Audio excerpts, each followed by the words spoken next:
Merci en tout cas à notre frère Moreau, à Hébert pour la Sainte Seine, la conduite de la Sainte Seine, des offrandes, mais je pense particulièrement à ce moment de louange qui me permet de réaliser encore combien, lorsque notre cœur est disposé, comment nous sommes, lorsque nous sommes dans la présence de Dieu, ce que nous pouvons recevoir. Vraiment, tout dépend de notre disposition de cœur. Si notre cœur est disposé. Vous savez, là, certains d'entre nous sont venus ce matin et ont vécu en pensant à toute autre chose en même temps ce moment, alors que celui qui, par contre, a vraiment disposé son cœur à la louange, à la reconnaissance envers Dieu, il a été doublement béni dans la présence de Dieu. C'est simplement pour que on prenne conscience, que, frères et sœurs, que lorsqu'on vient, il ne suffit pas de venir à l'église, il ne suffit pas d'être fidèle, il ne suffit pas de chaque semaine d'être là dans un service, mais tout dépend de notre disposition de cœur. Je suis béni quand je vois certains d'entre vous manifester autant d'allant dans la présence de Dieu. Et je vois bien qu'on a ce matin encore, au travers de ces chants, eu l'occasion vraiment de réaliser, de comprendre encore ce que Jésus a fait pour chacun d'entre nous. La grâce que nous avons de connaître ce Dieu bienveillant, aimant. Et Dieu nous a bénis au travers de ce moment. Alors maintenant, nous voulons partager la parole de Dieu, nous voulons partager le conseil de Dieu pour notre vie. Et justement, j'ai choisi ce matin d'aborder un sujet qui nous concerne tous. On est tous concernés par cela. On ne peut pas dire que ah oui, mais ça c'est pour les plus grands ou non, c'est pour tout le monde. On est tous dans sa vie, semaine après semaine, on est tous confrontés à des choix. On est tous confrontés à faire des choix. Il y a un certain nombre de sollicitations qui se présentent devant nous, des projets, des propositions, et on est amené à faire des choix. Et particulièrement lorsqu'on se retrouve dans cette période de l'année, là, à la fin de l'année scolaire, on est amené à être placé devant des choix de scolarité. Quelle est l'orientation que je vais choisir pour ma vie, maintenant pour les semaines, pour les années qui viennent? Quel choix je vais faire au niveau professionnel? Parce que peut-être que ma scolarité se termine et que maintenant je dois m'engager dans la vie active et je dois faire des choix. Mais même quand on est déjà dans la vie active depuis bien des années, on est souvent amené dans cette période-là d'été où il y a un peu une coupure à se dire mais peut-être que c'est le moment de changer de métier, de changer de direction. On est amené régulièrement à être devant ces choix, devant ces propositions, que ce soit même sur le plan sentimental, dans les relations avec la famille. Mais comment faire ces choix? On est amené à faire des choix, constamment. Constamment, on est amené à faire des choix. Mais pourtant, si on veut faire le bon choix, comment faire ces choix? Qui écouter? Qui écouter? Quels conseils suivre? Vous remarquerez que dans notre entourage, il y a toujours des personnes bien pensantes, des personnes bien intentionnées, qui sont prêtes à nous diriger dans nos choix. Tout le temps. Quand vous parlez de quelque chose, vous avez toujours une personne qui dit « Ah, moi, si j'étais toi, je ferais. » Oh, moi, toi, à ta place, tu devrais faire ceci ou cela, tu devrais cela, moi, je. Il y a tout le temps des personnes comme cela autour de nous et finalement, vous vous apercevez que quand vous avez déjà croisé 2 ou 3 personnes et que ces 2 ou 3 personnes vous ont donné des conseils différents, eh bien, vous ne savez plus quoi faire. Lequel écouter, lequel suivre? Vous êtes perdus. Et j'aimerais, ce matin, frères et sœurs, et à nos amis qui peuvent nous suivre en ligne ou qui nous écouteront par la suite, j'aimerais vous rappeler ce matin que dans ce domaine, nous ne sommes pas sans ressources. Nous ne sommes pas sans ressources. Nous ne sommes pas amenés à faire nos choix tout seuls comme ça, tout seuls dans notre coin et à foncer tête baissée. Non, nous ne sommes pas sans ressources pour faire le bon choix. Nous avons une solution merveilleuse qui est à notre disposition, mais que malheureusement, bien souvent, nous mettons de côté, ou nous ignorons, nous oublions que nous avons la possibilité d'avoir un recours indispensable pour faire les bons choix. Pour nous introduire dans ce sujet ce matin, j'aimerais lire avec vous un certain nombre de versets d'une parabole que Jésus a utilisée pour que nous comprenions justement de quoi il est question. C'est donc une parabole donc, de Jésus dans l'évangile de Jean, au chapitre 10, dès le début du chapitre, nous retrouvons donc dans ce passage Jésus en train d'enseigner. J'ai mis quelques extraits de ce passage, mais je vais le lire dans sa totalité du verset 1 au verset 16, pour que nous nous mettions dans le contexte. Jésus parle, en vérité, je vous le dis, celui qui n'entre point par la porte de la bergerie, mais qui y montre par un autre côté, celui-là est un voleur et un brigand.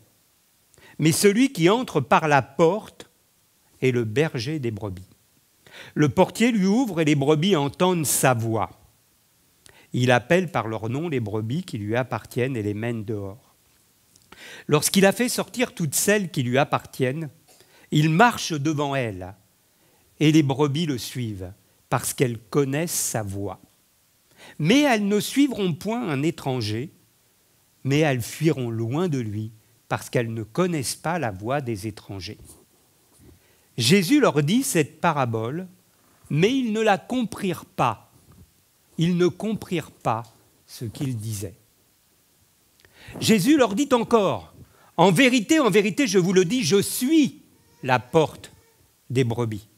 Tous ceux qui sont venus avant moi sont des voleurs et des brigands, mais les brebis ne les ont pas écoutés.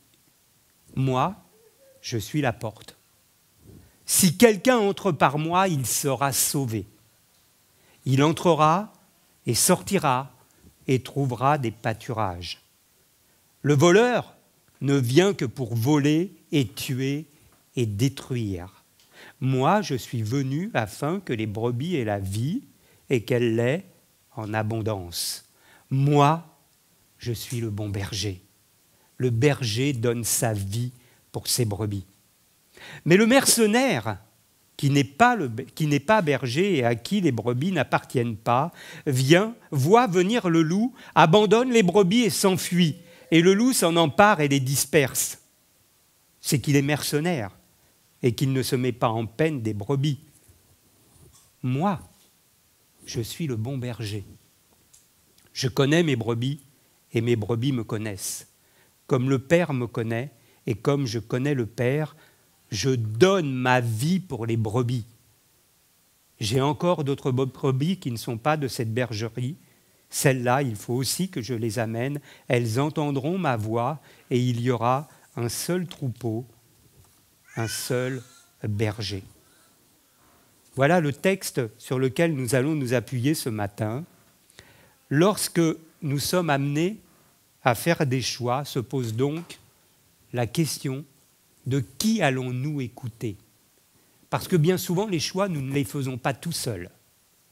Nous faisons nos choix en fonction de notre environnement, en fonction des personnes qui sont autour de nous. Nous faisons nos choix en fonction de notre culture, en fonction de notre passé.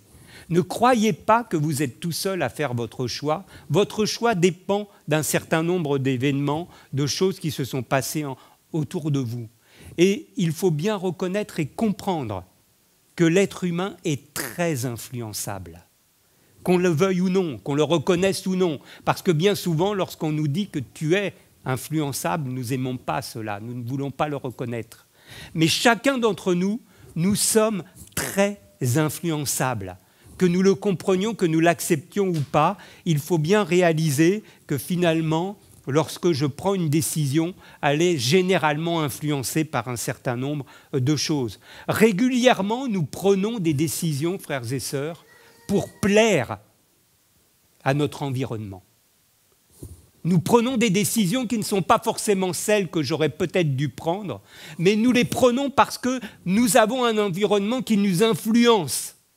Et très souvent, nous nous apercevons que nous prenons des décisions pour plaire déjà premièrement à notre famille. Très fréquemment, nous prenons des décisions sur le plan sentimental, sur le plan de la scolarité, des orientations professionnelles, pour plaire à notre famille. Parce que nous ne voulons froisser personne, nous ne voulons pas rentrer en conflit avec notre famille, alors nous nous dirigeons dans une certaine direction. Vous savez, comme cela, par exemple, que dans le choix des études, on pourrait dire que chez les Dupont, on est avocat ou ingénieur. Alors le petit dernier, lorsqu'il va falloir faire un choix de scolarité, pour ne froisser personne, il va prendre la même direction. Parce qu'autrement, il risque d'être montré du doigt dans la famille. Mais nous prenons également des décisions pour plaire à un certain nombre de personnes qui nous entourent, ceux qui bien souvent se disent nos amis. Parce que nous avons dans notre entourage des personnes qui orientent notre choix. Des personnes qui orientent notre choix, regardons honnêtement, qui orientent notre choix pour nous garder dans leur sphère d'influence. Bien souvent, des personnes vont nous donner des conseils parce qu'elles ne veulent pas nous perdre dans leur cercle d'influence.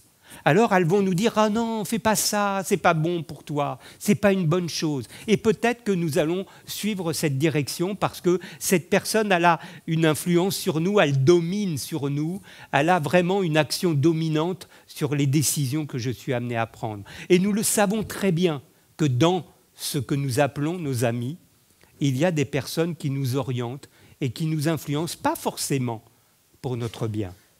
Et puis il y a cette autre façon d'agir, nous prenons des décisions pour plaire ou pour nous conformer au code de la société.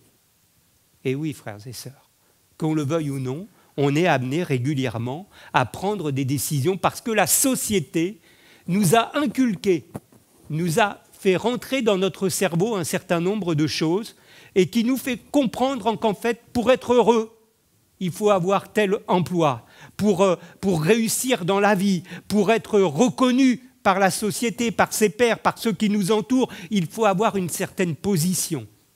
Il faut avoir de l'argent, il faut posséder un certain nombre de biens, il faut se comporter de telle ou telle façon, il faut avoir plutôt tel emploi que tel autre. On est dirigé par cela, on reçoit toutes sortes de messages publicitaires qui sont amenés petit à petit à orienter nos choix. À force de slogans, finalement, à force de slogans, cela devient évident, naturel de nous orienter dans telle direction. On ne se rend peut-être pas forcément compte de cela, et pourtant c'est une réalité. C'est une réalité au quotidien. Nous entendons effectivement beaucoup de voix. Nous entendons autour de nous beaucoup de voix, beaucoup de messages, beaucoup de paroles qui s'expriment autour de nous. Mais est-ce que véritablement tout ce que nous entendons autour de nous, est-ce qu'au travers de ces voix recherchent notre propre intérêt? Est-ce qu'elles recherchent notre intérêt ou est-ce que nous sommes orientés pour d'autres motifs que cela? Je pense que c'est très important que nous comprenions véritablement ce qui se joue autour de nous, parce que bien souvent nous sommes manipulés par un certain nombre de choses. Alors dans ce texte, Jésus, lui, nous parle de différents acteurs. Vous l'avez remarqué, il nous parle des brebis. Les brebis représentent chacun d'entre nous ce matin, qui sommes là dans la présence de Dieu et qui sont confrontés régulièrement à des voix, à des messages que nous recevons, à des décisions à prendre.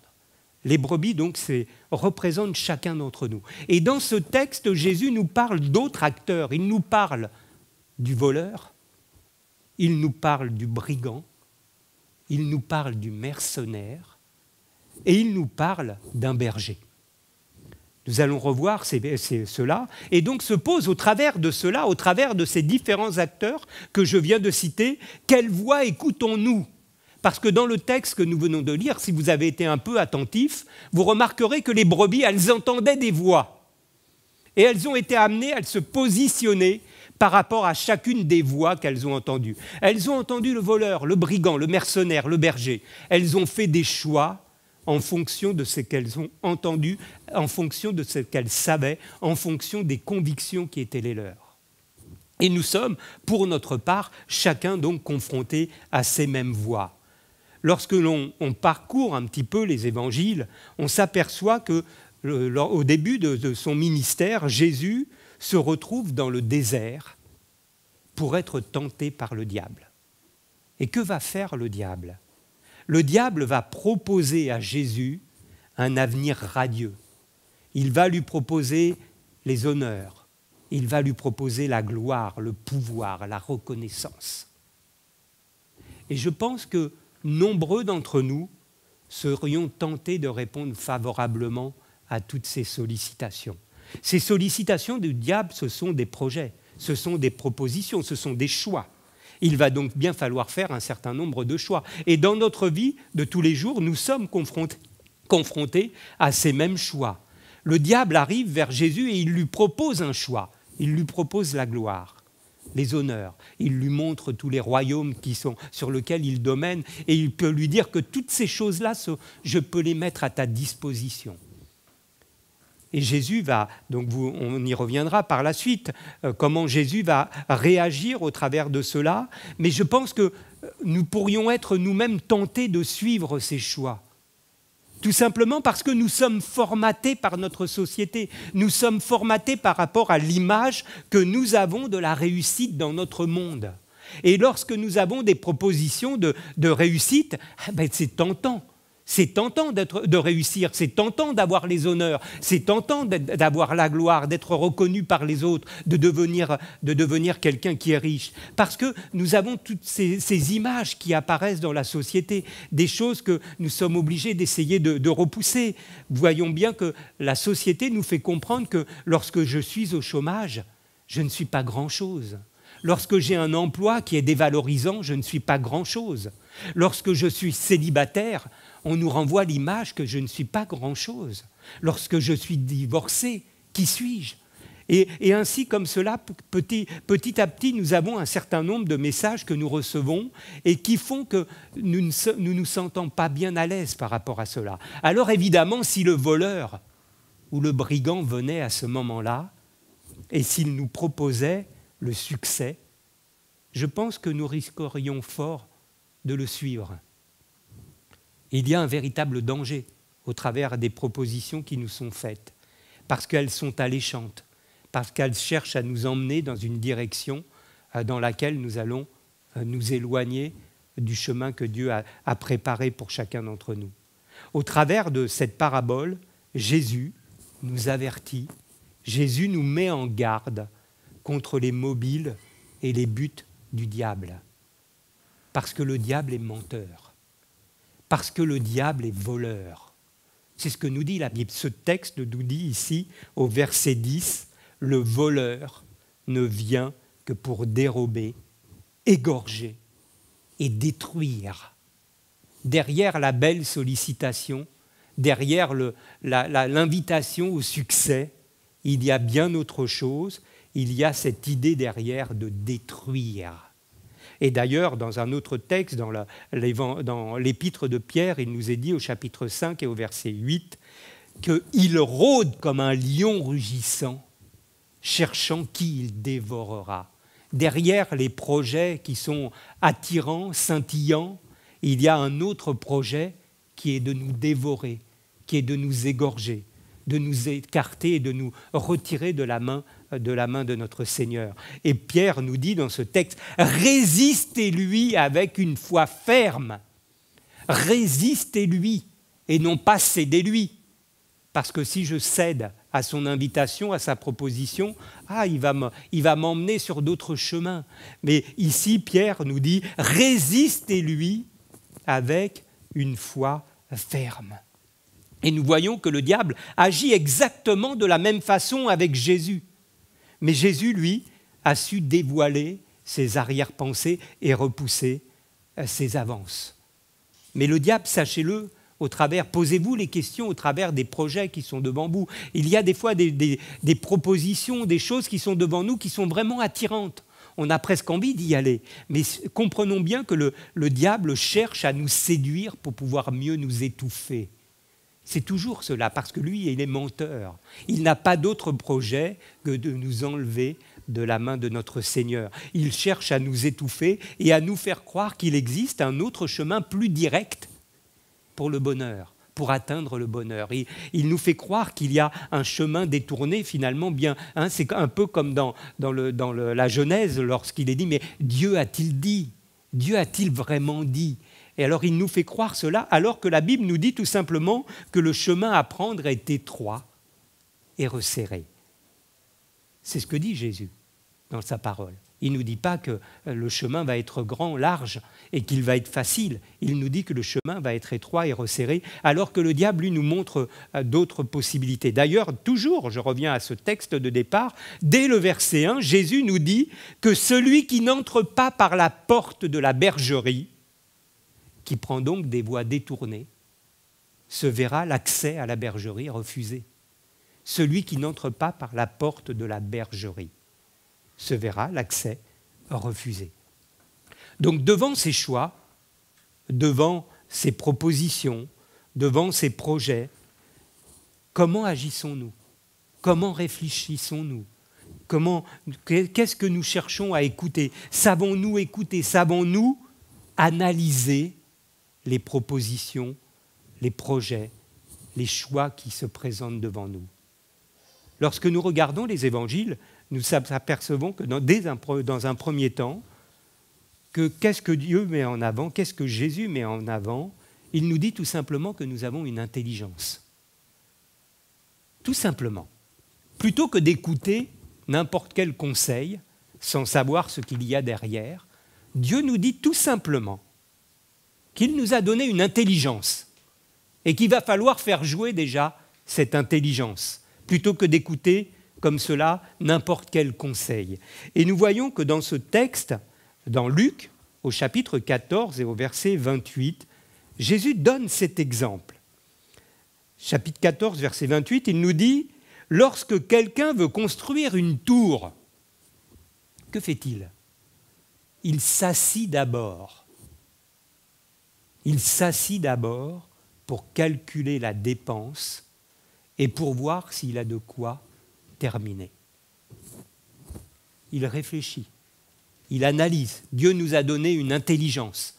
On utilise cette intelligence. Nous avons un choix qui nous est posé devant nous, un projet, une proposition. Est-ce que je vais m'engager dans cette direction ou pas? Dieu nous dit, commence par faire jouer ton intelligence. Commence par utiliser tes capacités et pose le problème. Là, il nous est dit tout simplement, il s'assit d'abord et il réfléchit. Il calcule la dépense, il voit, est-ce que j'ai suffisamment d'argent ou pas pour construire la tour? Et en fonction de la réponse qu'il obtient, eh ben, il va décider de faire ou de ne pas faire, de s'engager ou de ne pas s'engager. Jésus continue de même. Si un roi part en guerre contre un autre roi, il s'assit d'abord, il réfléchit, il pose le problème. Il s'assit d'abord pour examiner s'il peut, avec 10 000 personnes, avec 10 000 hommes, affronter celui qui vient l'attaquer avec 20 000. Il réfléchit, il pose le problème. Et nous voyons que dans la suite de ce texte même, le roi va décider de faire autre chose parce qu'il comprend bien qu'avec 10 000, il ne pourra pas attaquer celui qui en a 20 000. Alors il va proposer une négociation. Il réfléchit. Lorsque nous sommes face à un problème, à un choix, prenons le temps déjà de la réflexion et posons les choses simplement. Sachons également que nous ne sommes pas sans ressources, que Dieu a la possibilité également de nous donner le discernement des esprits. Lorsque nous sommes face à une situation complexe, lorsque nous sommes face à des propositions qui nous sont faites ou des conseils qui nous sont faits par certaines personnes, nous avons cette possibilité de faire appel à Dieu et de demander à Dieu de nous aider, de nous montrer la direction, de nous permettre de comprendre si derrière ce conseil, qu'est-ce qu'il y a derrière finalement ce conseil? Est-ce que ce conseil vient de Dieu ou est-ce qu'il y a autre chose de caché, quelque chose de mauvais? Et Dieu est capable de nous donner le discernement des esprits. Dieu n'est pas sans recours. Le Saint-Esprit est là, il est avec nous, il est en nous. Il est capable de nous diriger par rapport à cela. Donc, pour revenir au texte de départ, au verset 4 et au verset 5, il nous est dit « Les brebis suivent le berger, mais elles ne suivent pas un étranger.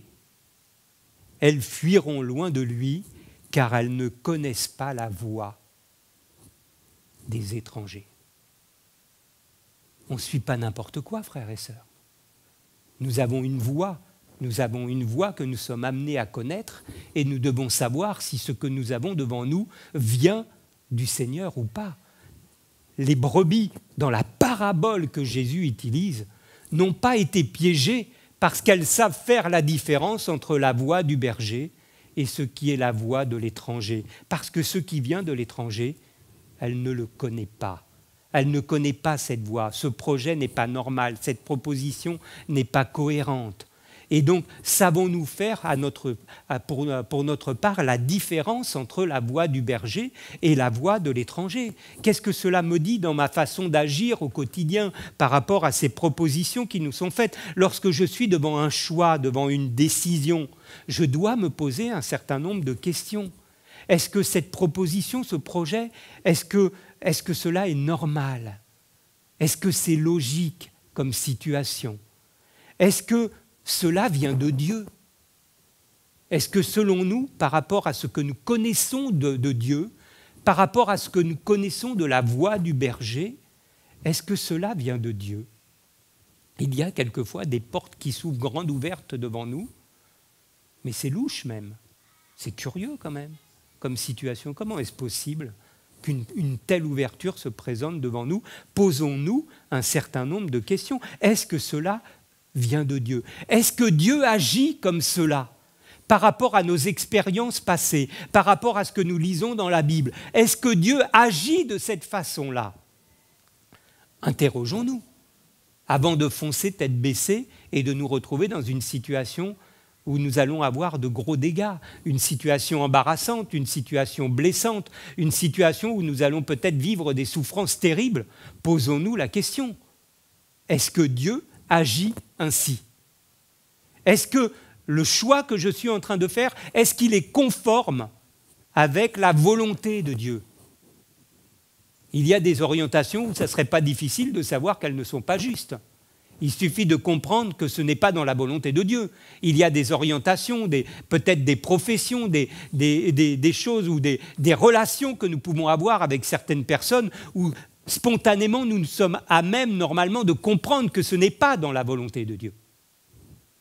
Est-ce que cela est conforme à la parole de Dieu? Regardons par rapport à la parole de Dieu, qu'est-ce que nous veut dire cette situation dans laquelle je me trouve? Nous devons être amenés à nous poser ces questions-là pour savoir finalement si cette voix que j'entends, si cette proposition, elle vient de Dieu ou qu'elle ne vient pas de Dieu. Et puis si je m'apprête à prendre cette décision, est-ce que je suis en paix? Est-ce que je suis en paix dans mon cœur par rapport à ce choix? Si dans mon cœur, il y a du tourment, et forcément, c'est que ce ne peut pas être la volonté de Dieu. Parce que si je suis dans la volonté de Dieu, Dieu mettra sa paix dans mon cœur. Donc nous sommes amenés à faire des choix, mais nous avons des moyens pour faire ces choix. Et nous voyons donc dans ce texte que les brebis ne suivent pas un étranger. Et de la même façon que nous avons vu dans le désert que Jésus a refusé les propositions du diable. Il a dit non. Il est écrit. Comment Jésus voit que quelque chose ne va pas? Sa proposition n'est pas cohérente par rapport à la parole de Dieu. Jésus est capable de lui dire non, il est écrit, tu adoreras le Seigneur ton Dieu et lui seul.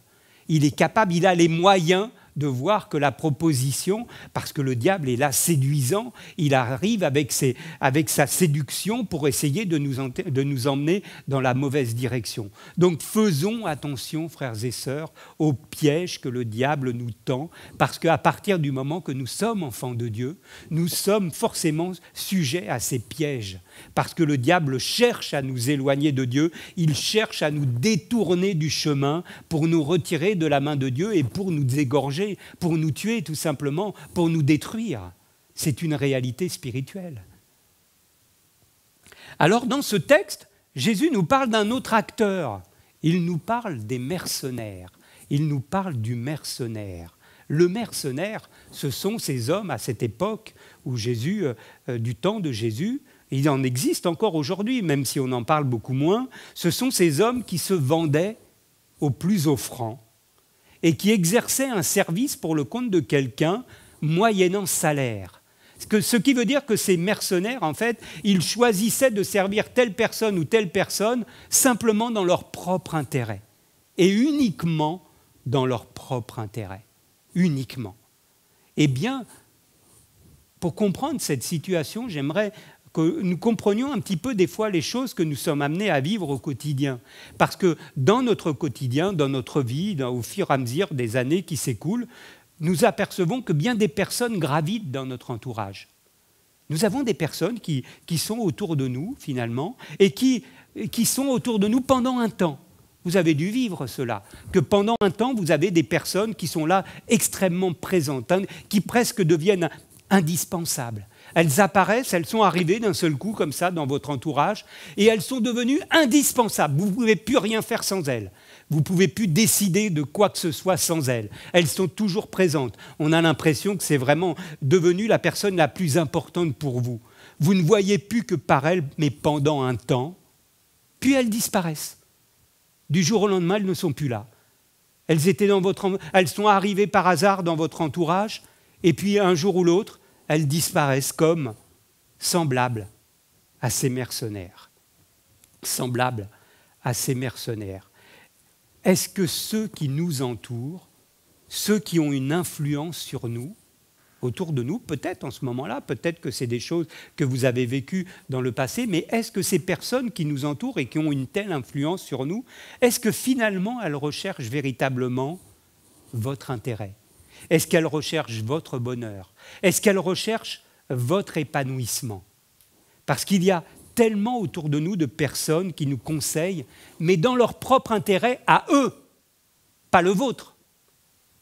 Lorsqu'elles vous conseillent, elles sont amenées à vous conseiller et à vous dire « Ah non, ça, ce n'est pas une bonne idée ».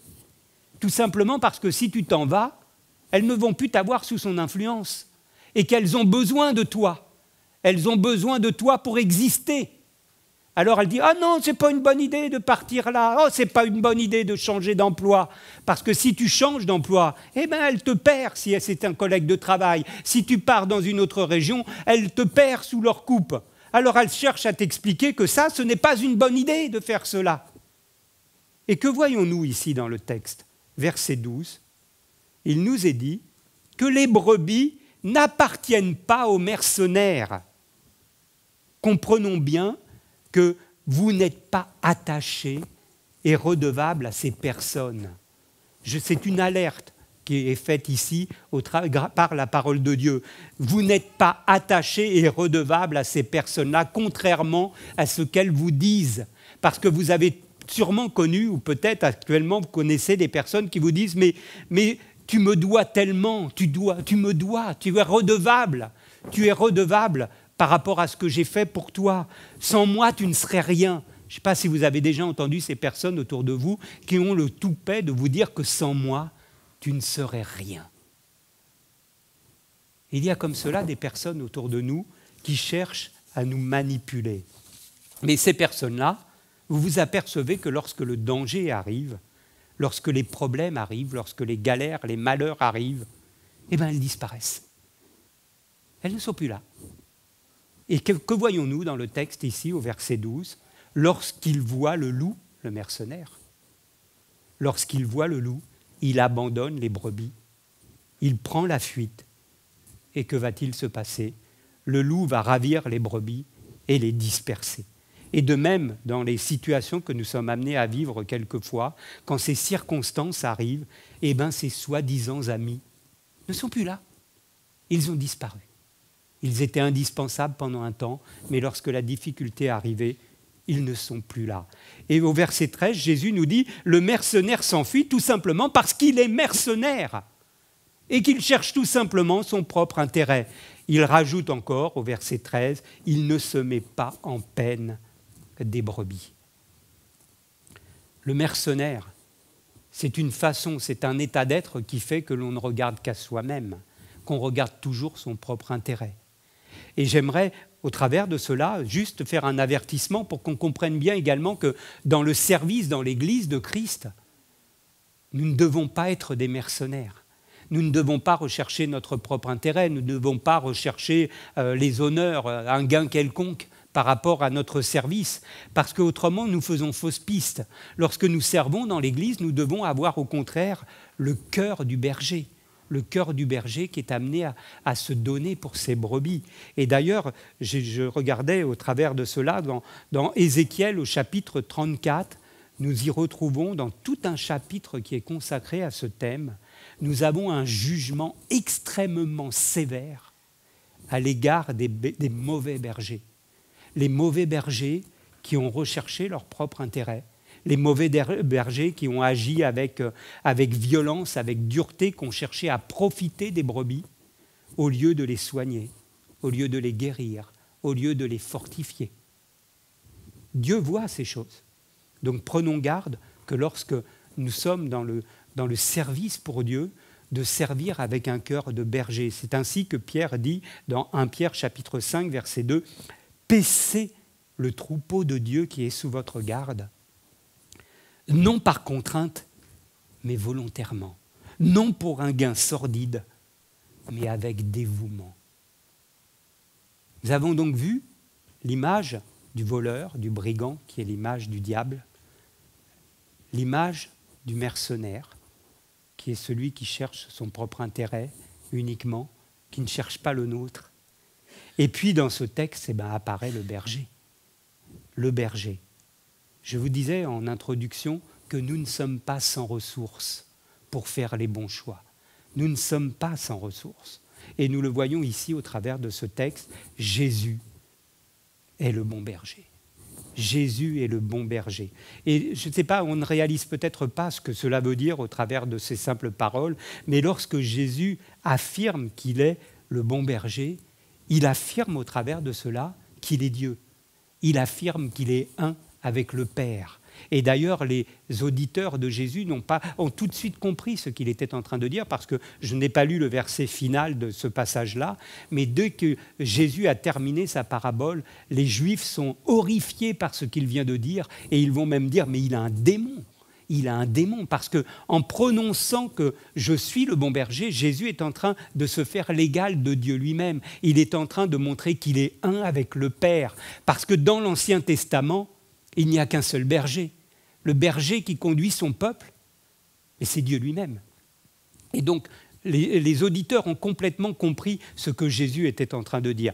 Et Jésus est en train d'affirmer ici que pour faire partie du peuple de Dieu, que pour devenir enfant de Dieu, il n'y a qu'un seul moyen, il faut entrer dans la bergerie. Et il n'y a qu'un seul moyen pour entrer dans la bergerie, il faut s'y entrer, il faut s'y introduire par la porte. Et il y a une porte. Et il faut entrer par la porte. Il n'y a pas d'autre moyen. Et Jésus nous explique très bien dans ce passage, c'est très clair, Jésus est d'une clarté par rapport à cela. Jésus explique qu'il est la porte. Il nous dit, je suis la porte. Je suis la porte des brebis. Si quelqu'un entre par moi, il sera sauvé. Il n'y a pas d'autre chemin. Contrairement à ce que le diable cherche à nous faire comprendre, il n'y a pas d'autre chemin que d'entrer par cette porte. C'est pour cela qu'il précise bien, dans le passage que nous avons lu, que celui qui cherche à rentrer par un autre moyen, il sera expulsé. Il n'y a qu'un seul moyen d'entrer dans la bergerie, c'est d'entrer par la porte. La porte, c'est Jésus, celui qui va devenir notre bon berger. Mais ce qu'il y a de merveilleux au travers de ce passage, c'est que le projet de Dieu ne s'arrête pas simplement à ce que l'on pourrait croire notre salut, si nous limitons notre salut à la vie éternelle, à cette possibilité de retrouver le Seigneur lorsque nous aurons quitté cette terre. Non, le projet va bien plus loin, puisque dans ce passage, Jésus nous dit qu'à partir du moment que nous serons entrés dans la bergerie par la porte, par Jésus, vous connaissez ces textes, il n'y a pas d'autre moyen que de venir au Père que par Jésus. Jésus est le chemin, la vérité, la vie. Il n'y a pas d'autre chemin, il n'y a pas d'autre porte. Mais une fois que nous sommes entrés dans la porte, Jésus nous le dit, à partir de ce moment-là, les brebis pourront entrer, elles pourront sortir, elles trouveront des pâturages. Cela veut dire qu'à partir du moment que nous sommes entrés, que nous faisons partie de cette bergerie, alors nous avons un libre accès au trône de la grâce.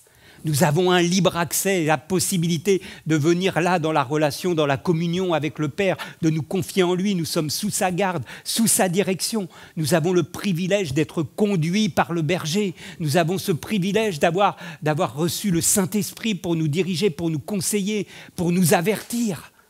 C'est quelque chose d'extraordinaire. Et c'est pour cela que nous ne sommes pas sans ressources. Parce que nous avons toute cette relation quotidienne avec le Père, avec le Fils, avec le Saint-Esprit, qui nous permet de faire les bons choix dans notre vie. Mais pour en arriver là, pour être au bénéfice de cette grâce, de ce cadeau, le berger, lui, a dû s'impliquer. Le berger a dû s'impliquer, contrairement au brigand qui, lui, n'est là que pour égorger, le voleur, contrairement au mercenaire qui, lui, va s'enfuir au moindre danger. Nous voyons ici que le berger, lui, s'implique pour ses brebis. Cela veut donc dire que Jésus s'implique pour moi.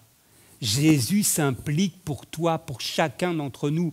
Comprenons ce que cela veut dire. À partir du moment que nous sommes entrés par la porte, le berger conduit notre vie, mais plus que cela, il s'implique pour toi, en fonction des besoins qui sont les tiens, des situations que tu rencontres. Le berger s'implique, et il nous le dit d'une façon un ne peut plus claire, « Je donnerai ma vie pour mes brebis ».